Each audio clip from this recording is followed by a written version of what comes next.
Things in China are spiraling out of control, and the world is only beginning to see the full extent of the crisis. The situation is worse than anyone could have predicted. Factory owners across the country are publicly breaking down, posting tearful videos as they plead for help.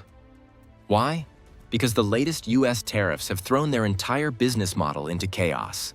We've already decided to give up on the US market. I just had a chat with several foreign trade and cross-border business owners. All the foreign trade bosses are struggling. I've heard that many foreign trade bosses have had their goods abandoned halfway. With a staggering 145% tariff increase on Chinese goods, these factory owners face unimaginable losses. The goods they've worked tirelessly to produce for American consumers, there's nowhere to send them now. Millions of workers, once employed in thriving factories, are now sitting idle, with no clear path forward. Entire industries are on the brink of collapse. And the most shocking part? There is no alternative market. No other country in the world is capable or willing to buy these goods at the same scale. The US has been China's economic lifeline, and now that lifeline is all but severed. Meanwhile, the Chinese government, led by Xi Jinping, remains steadfast in its refusal to back down. Despite the mounting panic, the factory closures, and the widespread suffering, the Chinese leadership refuses to show any sign of weakness. Why? Because Xi is determined to maintain control, no matter the cost. We retaliate against what the United States will do, even at the cost of a total war between China and the United States in terms of tariff war or trade war or otherwise. How will this end? Will China buckle under the weight of its own economic turmoil? Or will the government find a way to dig itself out of this mess? If you want to understand what's really happening behind the scenes in China and the potential global fallout from this escalating crisis, hit that subscribe button and let's get deeper into the story. First, we need to understand why the US market is so vital to China's economy, and why losing it isn't just a setback, but a full-blown disaster in the making. The ongoing trade war between the United States and China is one of the most important economic battles of our time. To understand its importance, it's crucial to first look at the size of the US economy. The United States is the biggest consumer in the world, with people and businesses in the US spending trillions of dollars every year.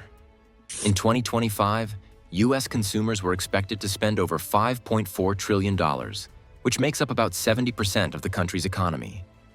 This huge amount of spending has a massive impact on the world, especially on countries like China. China, which produces a significant portion of the world's goods, sells billions of dollars worth of products to the United States. In 2024, China exported over $450 billion worth of goods to the US. This makes the United States China's largest customer by far. The US market is not only the biggest, but also the most profitable for China. If China loses access to this market, it would face huge economic problems. The loss would be devastating, and China would struggle to replace the US as its main buyer. On the other hand, while the US also buys goods from China, the amount is much smaller. In 2024, the US exported only around $120 billion worth of goods to China, which is less than a quarter of what China sends to the US. This imbalance shows that while the US may face some problems if the trade war continues, China would suffer much more. The US could find other suppliers to replace Chinese goods or even bring some manufacturing back home. China, however, would have a much harder time replacing the US market. The truth is that China cannot afford to lose its biggest customer. The US is critical for China's economy, and if this trade relationship were to stop, China would face major economic challenges that it cannot easily overcome. So, if China can't afford to lose the US, why not just find new customers elsewhere? That's exactly what Beijing is trying to do. But the results aren't encouraging. As the trade war escalates, China has been scrambling to find new buyers to replace the US market. But that's easier said than done. The idea that China can simply redirect its exports elsewhere is more fantasy than fact. Take Europe, for instance. In 2024, China exported around $515 billion worth of goods to the EU, a significant number on paper. But Europe, despite its wealth, is dealing with low growth and persistent inflation, Consumers aren't spending more, and the continent simply can't absorb an additional $450 billion worth of Chinese goods. The purchasing power just isn't there. Then there's Africa.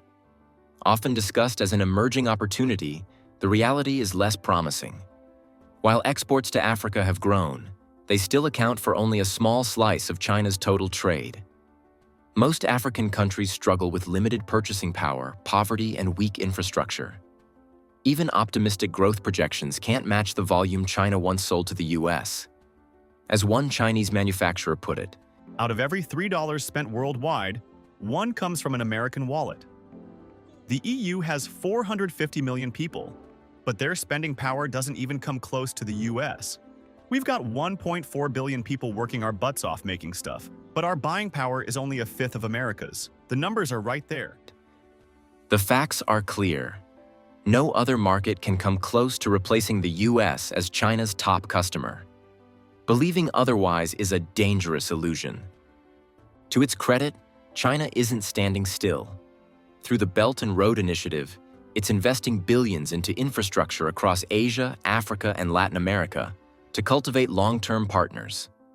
Domestically, it's also trying to boost internal consumption. But these strategies take years, if not decades, to yield results. China's factories are still geared for global exports, not local demand, and they can't just flip a switch. The gap is too big, and the timing couldn't be worse. With few alternatives, China faces a serious dilemma in the short term.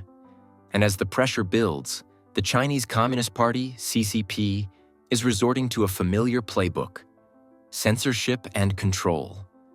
Much like during the 1989 Tiananmen Square protests, when the Chinese government used force to silence students calling for democracy. Coverage of the trade war's economic toll is tightly restricted. Media outlets can't report openly on factory shutdowns, and social media is under constant surveillance. Additionally, the government is heavily monitoring social media and cracking down on people who speak out against the government's handling of the crisis. This censorship is meant to keep the public from questioning the government's actions, even as China faces mounting economic difficulties. At the same time, the CCP is still chasing new trade relationships. But as we've seen, no country or region has the capacity or willingness to replace the United States. That desperation underscores just how deep the crisis runs. Another part of Beijing's response has been to push for economic self-sufficiency. Policies are being rolled out to encourage domestic production and reduce reliance on exports. But given how deeply integrated China is with the global economy, turning inward isn't a viable fix in the near term. It's a political gesture, not a practical solution.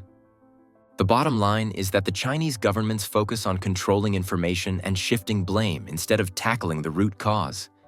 China's overdependence on the US market. The government is more focused on preserving its image and grip on power, rather than finding real solutions to China's economic problems. But political control doesn't solve the day-to-day crisis on the ground. As propaganda ramps up, China's businesses are quietly collapsing, and the numbers speak for themselves. The recent increase in US tariffs has caused a huge financial strain on Chinese businesses, especially those that rely on exporting goods to the US. This has affected many industries, from electronics to manufacturing, as tariffs make Chinese products more expensive for US consumers and reduce their demand. Companies in China that depend on the US market for most of their sales are struggling to stay afloat. Take, for example, a copper parts manufacturer in China now facing steep losses.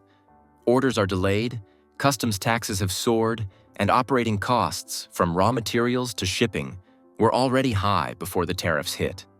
Now, with thinner margins, many companies can't keep prices low enough to compete. Even sectors like book trade, which rely on large, cost-sensitive shipments, are struggling to stay viable. The situation is especially dire for large exporters with millions in US contracts. These businesses built their models around predictable American demand. Now, with that demand disrupted, many are scrambling to adapt or facing bankruptcy. Smaller firms with less exposure to the US are coping a bit better, but the overall damage is undeniable. As the situation worsens, More and more Chinese business owners are taking to social media to voice their frustration. They are not just talking about how tariffs are hurting their businesses. They are also sharing the personal toll this is taking on their families and communities. Many of these business owners have poured years of hard work into their companies, and the economic crisis is threatening to destroy everything they've built. Financial struggles are not just business problems. They are having a deep emotional and social impact on the lives of these entrepreneurs. To try and counteract the pressure from U.S. tariffs, the Chinese government has tried to rally support from neighboring countries like Vietnam, Cambodia, and India. These nations were expected to help China resist U.S. pressure. However, Xi Jinping's efforts have not led to significant outcomes. These countries are already in discussions with the U.S. and are not willing to take sides in the ongoing trade war. This lack of international support highlights China's vulnerability on the global stage as it faces increasing isolation in the trade world. In response to these challenges, the Chinese Communist Party has also turned to social media platforms in the U.S. to spread anti-American messages. Although these platforms are banned in China, the CCP uses them to paint the U.S. as a greedy economic power that is hurting China's rise. Meanwhile, China's own growth is praised, with the government claiming that the country's economy is still growing at a rate of 5% annually. However, this message is misleading. While the CCP tries to portray China as strong, the reality is that many businesses in China are struggling under the weight of the tariffs, and this gap between the propaganda and reality is becoming more obvious. And while Beijing promotes strength and stability, many of its trade policies look more like a performance, designed to distract rather than deliver real results. While the CCP is working hard to project an image of strength and resilience, some of its trade policies seem more like performances than serious efforts to improve China's global position. One of the most well-known examples of China's mercantilist policies is the heavy subsidies it provides to its steel industry. The Chinese government supports its steel manufacturers by covering costs for land, loans, and raw materials, allowing them to sell steel at much lower prices than foreign companies can afford. This has led to a flood of cheap Chinese steel on the global market, pushing foreign steel companies, especially in the U.S., out of business. Chinese steel is often sold at prices below market value, which makes it impossible for other countries to compete. The long-term goal behind this strategy is not just economic power, but also national security. By dominating industries like steel, China ensures that it controls key manufacturing sectors.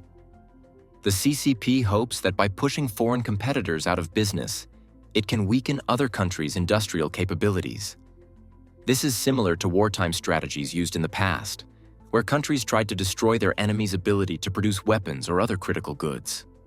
China's approach is not just about economic competition, it's about gaining control over global industries and securing its position in the future. This strategy of flooding the market with cheap goods and eliminating competitors is beginning to provoke a backlash from the global community. While China is an industrial powerhouse, it still needs the U.S. more than it is admitting. So, who blinks first in this economic war? The stakes couldn't be higher. What we're witnessing might not just be a trade dispute, but the slow unraveling of China's global economic strategy. Subscribe now and stay tuned, because this story is far from over.